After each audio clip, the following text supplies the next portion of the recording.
Praise the Lord. ఆశ్చర్యకరుడును మహోన్నతుడునైన యేసుక్రీస్తు ప్రభువారి శ్రేష్టమైన నామమునకు స్తోత్రము, మహిమ, ప్రభావములు కలుగునుగాక. ఆమేన్.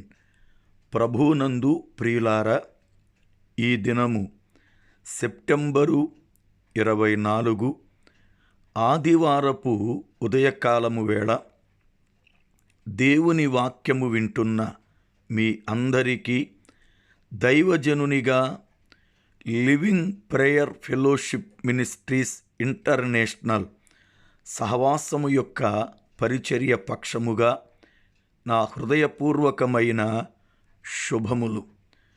ప్రభువు మిమ్ములను మీ కుటుంబములను ఆశీర్వదించి సమాధానముతో నడిపించునుగాక. ఆమేన్. ప్రభువునందు ప్రియులారా, మన ఆత్మీయ జీవితములో దినములు బహు త్వరగా గడిచిపోతూ ఉన్నాయి. ప్రభువు కృప ఈ సెప్టెంబరు మాసములో ఇది మనకు ఆఖరి పునరుద్ధానపు దినము.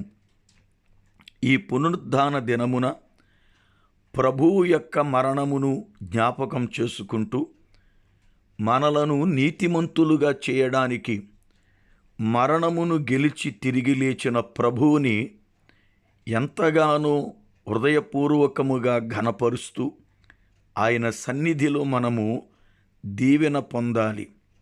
రండి, నేడు దేవుని వాక్యమును విని ఆశీర్వదించబడినట్లుగా మన హృదయాలను సిద్ధపరచుకుందాం. వాక్యాన్ని చదువుకుందాం. కీర్తనల గ్రంథము 25వ కీర్తన 4వ చరణం.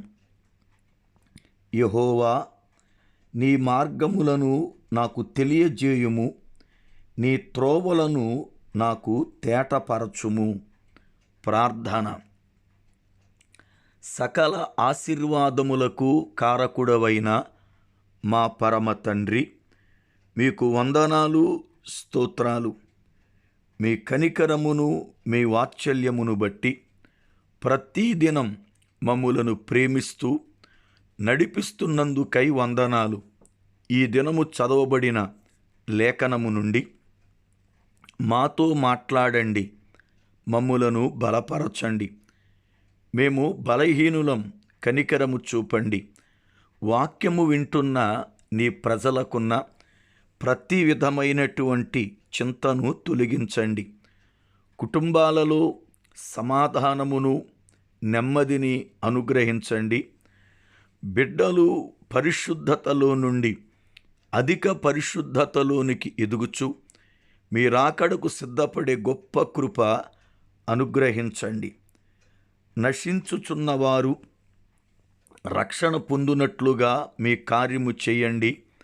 రక్షించబడిన బిడ్డలు పడిపోకుండా స్థిరపరచండి. యేసు నామమున ప్రార్థిస్తున్నాను పరమ తండ్రి. ఆమేన్. ప్రభువునందు ప్రియులారా, మనము చదువుకొనిన కీర్తనల గ్రంథము 25వ కీర్తన 4వ చరణములో దావీదు భక్తుడు దేవుని యొద్ద మనవి చేసుకుంటున్న 2 శ్రేష్టమైన మనవులు మనము చూస్తున్నాం. ఒకటి, నీ మార్గములను నాకు తెలియచేయుము అని, నీ త్రోవలను నాకు తేటపరుచుము అని ప్రార్థిస్తున్నాడు. త్రోవలు అన్న మార్గము అన్న ఒకటే. అయితే తెలియచేయటము అంటే, తేటపరచడము అంటే ఒకటి కాదు. తెలియచేయుట వేరు, తేటపరచడం వేరు. తేటపరచడం అంటే స్పష్టముగా నాకు బయలుపరచు అని అర్థం. దేవుని మార్గములు ఎంతో శ్రేష్టమైనవి. దేవుని త్రోవలు మనకు అర్థం కాదు, ఎందుకంటే ఆయన ఆలోచనలు బహుశ్రేష్టమైనవి, ఆయన తలంపులు ఎంతో ఉన్నతమైనవి. మనలను ప్రేమించి ఆయన ఎన్నో శ్రేష్టమైన ఈవులను అనుగ్రహిస్తున్నాడు. యెషయా గ్రంథము 55వ అధ్యాయము 8, 9 వచనములు. నా తలంపులు మీ తలంపుల వంటివి కావు, మీ త్రోవలు నా త్రోవల వంటివి కావు. ఇదే యెహోవా వాక్కు. ఆకాశములు భూమికి పైన ఎంత ఎత్తుగా ఉన్నవో, మీ మార్గముల కంటే నా మార్గములు, మీ తలంపుల కంటే నా తలంపులు అంత ఎత్తుగా ఉన్నవి. ఎంత శ్రేష్టమైన మాట! మానవుని తలంపులకు దేవుని తలంపులకు పొత్తెక్కడా? మానవుని మార్గమునకు దేవుని మార్గమునకు సంబంధమెక్కడా? దేవుని యొక్క ఆలోచనలు, దేవుని యొక్క బుద్ధి జ్ఞానములు ఎంత గంభీరములో కదా. రోమాపత్రిక 11వ అధ్యాయము 33వ వచనం. ఆహా, దేవుని బుద్ధి జ్ఞానముల బాహుళ్యము ఎంతో గంభీరము, ఆయన తీర్పులు శోధింపనెంతో అవశ్యములు, ఆయన మార్గములెంతో అగమ్యములు. నిజముగా ఆయన మార్గాలు మనకు తెలియవు, అవి అగమ్యములు. వాటిని ఒకవేళ తెలుసుకోవాలి అని మనమెంత ప్రయత్నించినా మనకు అవి అర్థం కాదు. ఆయన తలంపులు, ఆయన ఆలోచనలు ఆయన బయలుపరిస్తేనే తప్ప ఏ మనుషుడు తన జ్ఞానాన్ని బట్టో తనకున్నటువంటి కార్యాలను బట్టో తెలుసుకోలేడు. దావీదు భక్తుడు దేవుని మార్గములను గూర్చి, ఆయన త్రోవలను గూర్చి దేవుని దగ్గర ప్రార్థిస్తున్నాడు. వాటిని నాకు తేటపరుచు, నాకు వాటిని బయలుపరచు అని.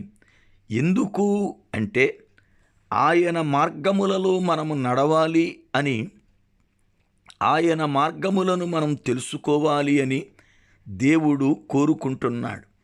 అయితే మనం ఆయన మార్గములలో నడవాలి అంటే ఆయన మార్గములు స్పష్టముగా మనకు తెలియాలి.